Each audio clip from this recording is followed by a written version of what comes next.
Իսրայելական ուժերը զավթել են միջազգային մարդասիրական աջակցությունից գրեթե ամբողջությամբ զրկված ու սովի վտանգի առաջ կանգնած Գազա ուղևորվող մարդասիրական նավը։ Մադլեն անունով բրիտանական զբոսանավի անդամները հումանիտար օգնություն էին հասցնում տեղացիներին միջազգային հանրության ուշադրությունը հրավիրելու ամիսներ ձգվող Գազայի հումանիտար ճգնաժամի վրա։ Բրիտանական դրոշի ներքո գործող զբոսանավի անձնակազմում է եղել նաև շվեդ բնապահպան ակտիվիստ Գրետա Թունբերգը։ Ակտիվիստները նավից տեսաուղերձ են հրապարակել իսրայելական ուժերի քայլը որակելով առևանգում։ Նրանք Գազայի շրջափակումն ու Իսրայելի բանակի ռազմական գործողությունները ցեղասպանություն են անվանում։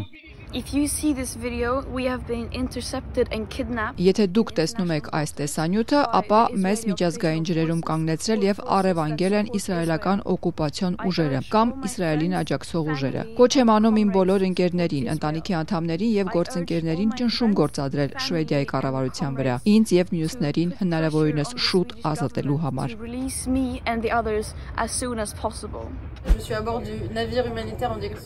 Այժմ գտնվում եմ Գազա ուղևորվող հումանիտար նավում։ Եթե դուք տեսնում եք այս տեսանյութը, նշանակում է մեզ կանգնեցրել է իսրայելական բանակը կամ նրանց հանցակից դաշնակիցները։ Մենք հույս ունենք ձեր ակտիվության վրա Ֆրանսիայի կառավարության վրա ճնշում գործադրելու համար, մեր ազատությունն ապահովելու նպատակով։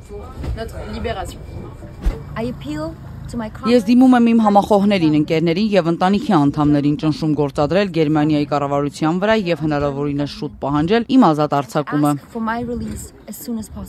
Իսրայելի պաշտպանության նախարարը դեռ Կիրակի օրն էր հրահանգել զինված ուժերին թույլ չտալ Մադլեն զբոսանավին հասնել Գազայի ափ, այս նախաձեռնությունն անվանելով Համասի օգտին ուղղված քարոզչական փորձ։ Նավատորմի ներկայացուցիչները հայտնել են, որ նավը գրոհի է ենթարկվել գիշերը, մինչ իրենք փորձել էին ափ հասնել։ Անձնակազմի անդամները մինչ այդ տախտակամածին սպիտակ տարօրինակ նյութ են նկատել, չհասկանալով, թե դա ինչ է։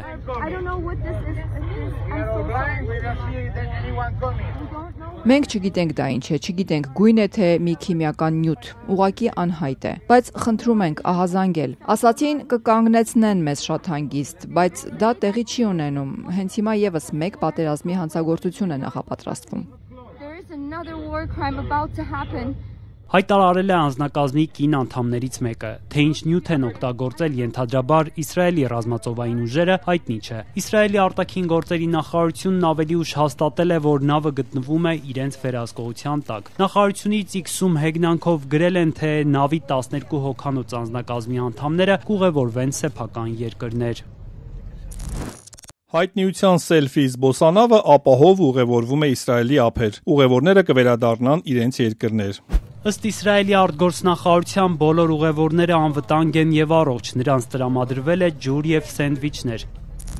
Ներկայացումը ավարտված է։ Հայտարարել են պաշտոնական Թել Ավիվից, պնդելով, թե նավում եղած օգնությունը կփոխանցվի Գազա, իրական մարդասիրական ուղիներով։ 12 հոգանոց անձնակազմով բրիտանական նավում փոքր քանակությամբ մարդասիրական օգնություն է եղել, այդ թվում բրինձ եւ մանկական կեր։ Համասն իր հերթին նավի բռնագանձումը կոչել է պետական ահաբեկչություն։ Իսրայելական ուժերի քայլը քննադատել են մի շարք երկրների, այդ թվում Մեծ Բրիտանիայի եւ Թուրքիայի իշխանությունները։ Մարտից Գազան շրջափակված է, իսրայելական կողմը թույլատրում է միայն սահմանափակ քանակությամբ սննդամթերքի մատակարարումը։ Իսրայելը հայտարարել է, թե Գազայում ռազմական գործողություններ է իրականացնում ԱՄՆ-ի եւ Եվրոպայի կողմից ահաբեկչական ճանաչված Համաս խմբավորման դեմ։ Նպատակը ողջ անկլավի նկատմամբ լիակատար վերահսկողություն սահմանելն է։ Ռազմական գործողությունների հետևանքով ավելի քան 54,000 մարդ է սպանվել, ըստ պաղեստինյան իշխանությունների, խաղաղ բնակիչներ, մեծամասամբ երեխաներ ու կանայք։ Անցած օրը բարեգործական կենտրոններից մեկի մոտ իսրայելական գրակոծներից 4 մարդ է սպանվել, մի քանիսը վիրավորվել։